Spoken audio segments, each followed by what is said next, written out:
Salut à tous et bienvenue dans Confinement Insight. Aujourd'hui, on a la chance de recevoir Quentin Alice, joueur de tennis professionnel. Quentin, on voulait voir avec toi ton quotidien pendant cette période compliquée qui est le confinement et bien sûr revenir sur ton parcours. Tout d'abord, comment ça va Quentin? Salut à tout le monde. Écoute, ça va plutôt bien, en forme. Après, voilà, on essaie de s'adapter au mieux pendant ce confinement, rester actif le plus possible pour quand on pourra sortir de là, essayer d'être au max en fonction de ce qui sera proposé comme calendrier, déjà comme reprise d'entraînement. Donc voilà. Actuellement, tu te situes à Boulogne, à quelques mètres de Roland-Garros. On a appris bien sûr pendant le confinement le report de Roland-Garros qui devait avoir lieu au mois de mai, qui aura lieu fin septembre. Quelle était ta réaction suite à cette annonce? Forcément très triste parce que c'est le tournoi qu'on attend toute l'année. C'est celui qu'on a envie de jouer. Moi, voilà, je sais qu'il y a toute ma famille. J'adore ce tournoi, donc voilà, très triste. J'espère que pour l'instant, il n'est pas encore annulé. J'espère qu'il pourra avoir lieu. Donc on va attendre ce qui se dit, mais c'est sûr que voilà, quand on a vu Roland Garros annulé, c'est vrai que ça fait un petit pincement au cœur. Je voulais revenir avec toi sur le confinement. Du coup, qu'est-ce que tu fais de tes journées? Qu'est-ce que je fais? J'ai eu un peu de mal au début, c'est vrai, j'ai pas fait grand-chose. J'ai été un peu abattu par la nouvelle et je n'ai pas fait grand-chose. Et là, depuis 2 semaines, j'ai fait du sport 2 fois par jour assez régulièrement pour voilà, essayer de retrouver un niveau qui sera bon physiquement et essayer de pas perdre ce goût de l'effort pendant ce confinement, même si c'est assez dur. Voilà, je suis dans un appartement. On n'a pas trop le droit de sortir, donc j'essaie de faire des footings tous les 2 jours, mais voilà, c'est faire voilà, tout ce que je peux, moi, de mon côté, pour garder la forme et être prêt au maximum à la reprise. Il y a eu beaucoup de matchs sur FIFA, notamment grâce à l'initiative de Nicolas Mahut.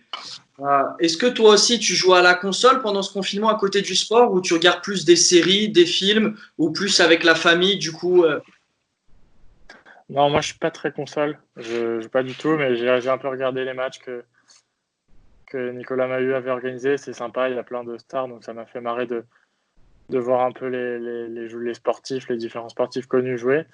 Et non, je suis plus film, j'essaie de regarder un peu des films, mais voilà, c'est vrai que quand on passe trop de temps dans son canapé ou dans son lit, c'est dur d'en sortir. Donc là, j'essaie vraiment de m'activer, plutôt de lire que de rester affalé dans mon canapé. on rappelle qu'on parlait de Roland Garros, que tu as eu la chance d'affronter Rafael Nadal au premier tour en 2015. Quel souvenir tu gardes de ce match?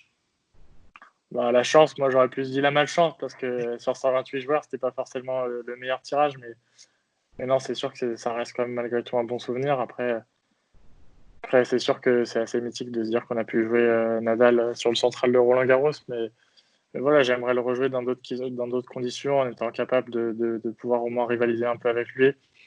La dernière fois, j'avais fait un bon match, mais l'écart, il était beaucoup trop important entre nous deux. J'étais encore très jeune. Donc voilà, l'objectif, ce serait de retourner face à lui sur le terrain, mais en ayant un vrai objectif de lui poser des gros problèmes. Justement, que représente Roland Garros à tes yeux aujourd'hui? Pour moi, c'est le tournoi suprême, le tournoi dans lequel j'ai envie de faire un énorme résultat. Voilà, c'est à Paris, c'est là où j'ai commencé à m'entraîner quand je suis arrivé au CNE il y a quelques années. J'habite à 2 pas, je passe tout le temps devant.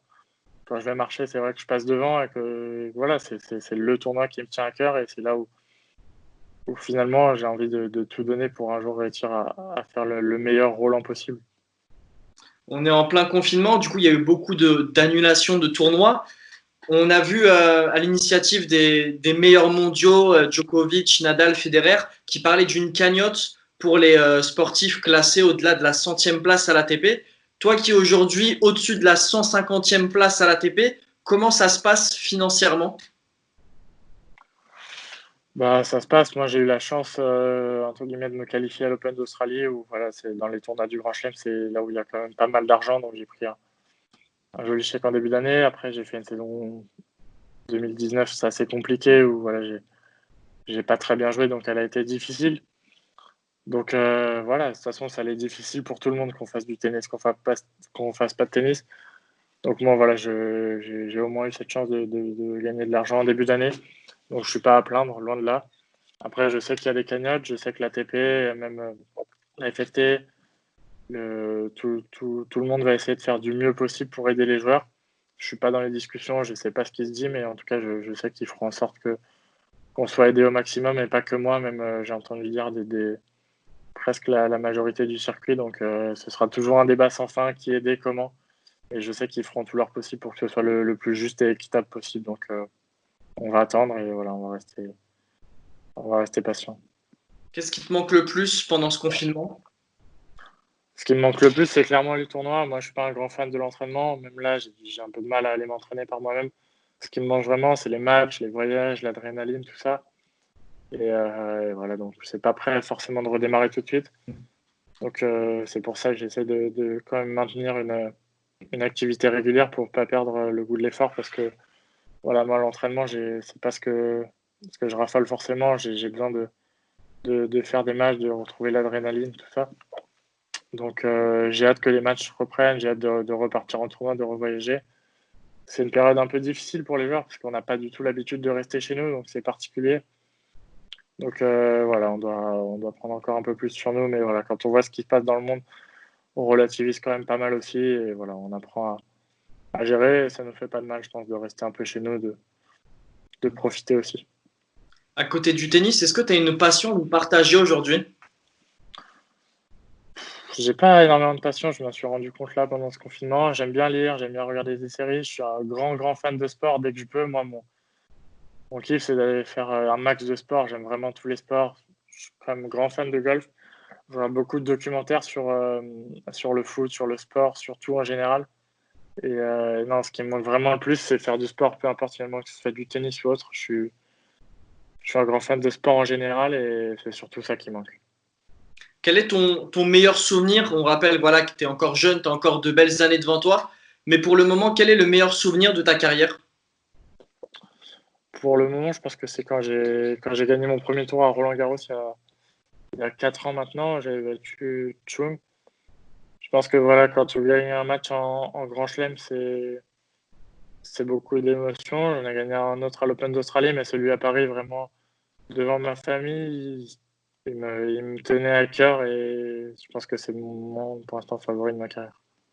Et enfin, pour finir, Quentin, qu'est-ce qu'on peut te souhaiter pour la suite? Bien évidemment, on espère que le tennis pourra reprendre rapidement. On espère bien sûr que Roland Garros sera maintenu. Qu'est-ce qu'on peut te souhaiter pour cette fin d'année 2020 et pour les années à venir?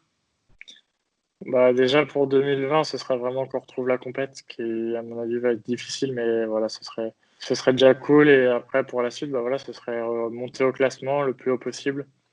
J'espère pouvoir intégrer le top 100 assez rapidement pour me retrouver sur le circuit rapide, sur le circuit principal dès que possible. Donc voilà, ce serait ça et continuer à kiffer en jouant au tennis. En tout cas, c'est tout ce qu'on peut te souhaiter. On sait que tu as joué contre Nadal, contre Djokovic. On espère bien sûr te voir sur un match en deuxième semaine à Roland-Garros, pourquoi pas face à Federer, avant qu'il prenne sa retraite. En tout cas, c'est tout ce que je peux te souhaiter. Une bonne reprise, en espérant bien sûr que ça reprenne. Une bonne continuation et bien sûr en te donnant rendez-vous à Roland-Garros, ton tournoi préféré. Merci beaucoup. Et quant à nous, on se retrouve prochainement pour un nouveau numéro de Confinement Inside.